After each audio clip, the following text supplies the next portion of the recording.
E tá aí, fizemos um trajeto um pouco mais longo agora pela manhã com o carro frio para a gente saber se realmente era a polia ali de baixo ou se é alguma outra coisa relacionada. Rodamos, dei uma esticada e não apareceu o barulho de forma nenhuma.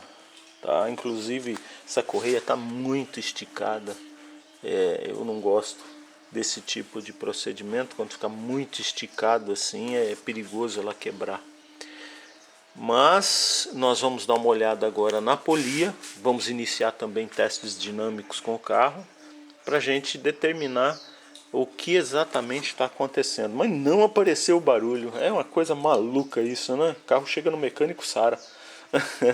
Mas nós vamos lá. Vamos fazer um teste generalizado aqui para a gente ver o que a gente encontra.